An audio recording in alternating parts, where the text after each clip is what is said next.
Natasha, that garden girl down in the hothouse today. So if you haven't got the memo already, it's August, and if you haven't already started thinking about your spring and summer garden, then you really should. You should start planning, you should start thinking about what you want to plant, particularly if you would like to plant your garden from seed. Now obviously raising seeds takes a little bit more time, so you really need to get onto sowing your seeds now. If you intend to plant your veggie patch from seedlings from the nursery, then that's fine. You've still got a little bit of time up your sleeve. In fact, I'd probably be thinking about spending your time more on your soil preparation. Start digging over your soil now, putting through some compost or some well-rotted manure. Start thinking about, you know, where you're going to plant things, what is coming out of the garden, and the blank spaces that you're going to have to fill.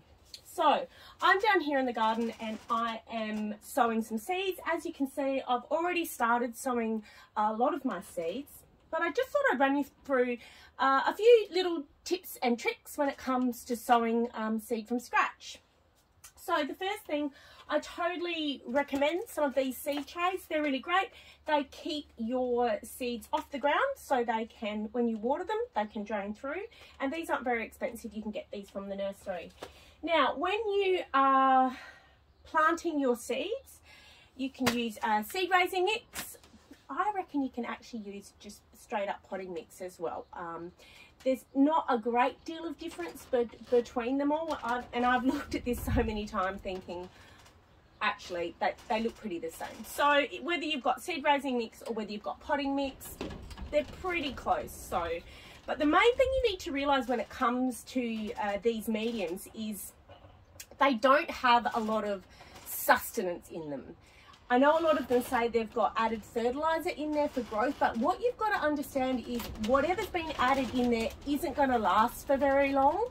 So keep that in mind if you want to get your seedlings, like when they get to about this stage, you really want to think about giving them a water with some liquid feed, like a seaweed solution or something, a balanced liquid fertilizer, just to keep that growth going, because the sustenance that's added into these won't last for very long. So that's the first thing you need to think about, okay?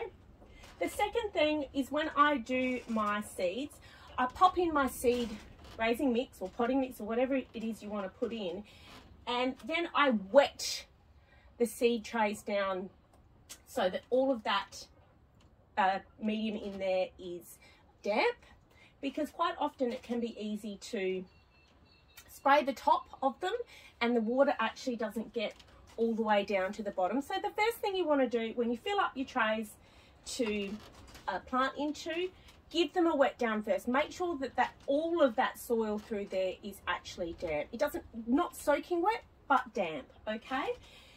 Third thing you need to think about when you're sowing seeds is the seed depth. Now, on most packets of seed, it will actually tell you how deep you need to sow them, but a good rule of thumb is you need to sow your seeds at twice the depth of their size.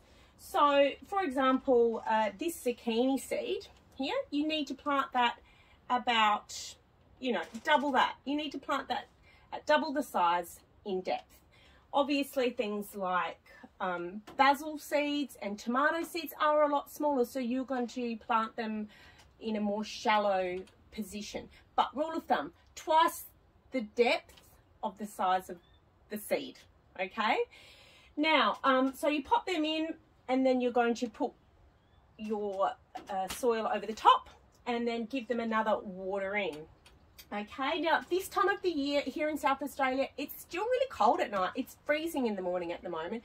So I'm lucky here. I've got a hot house, which keeps things nice and toasty.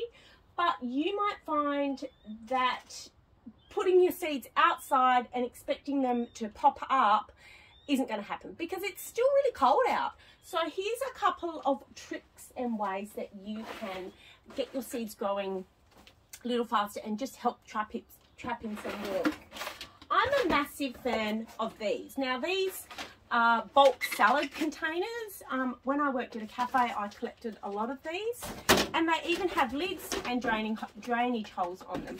So these are a great little cheap hothouse way that you can pop your seed trays in here and put them somewhere warm, and that will help trap in the heat.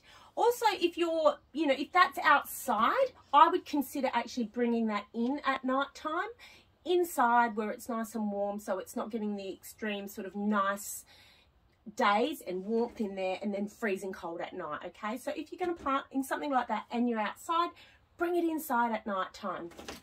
Another thing that is great are these storage containers. Now that's another cheap little mini hothouse that you can make, and I know that plenty of you have these lying around the house. Pop them in there with a lid on them. Sometimes with these, if I didn't have, for example, the tray which keeps it lifted up off the bottom, you might want to put in some gravel or something in the bottom of it, just so that when you're watering your seedlings, there's drainage there and they're not just sitting straight up in water, because there are no, obviously, drainage holes in the bottom of this. Another way that you can help get your seedlings moving along is with the use of a seed mat. I don't actually use this too much, but I have got one, and these are great. You just obviously need to be a little bit careful about water and things like that, but these are great to have inside in a sort of, filtered sun position, and that will keep the bottom of your seed trays warm and therefore encourage germination, which is another great way. So there's 3 little tricks that you can use in order to get your seeds to germinate faster, because like I said, it is still really, really cold at night time. Okay, so that's pretty much my tips. Like I said, if you want to grow from seed, you need to get your seeds in now. They're going to take time, particularly your tomato seeds. They're going to take a little bit of time to get up and to get robust enough to put into the garden. So I hope you enjoyed those tips today. I'd love you to subscribe to my channel, like, share, comment. I'd love to hear from you. Have an awesome day. See ya.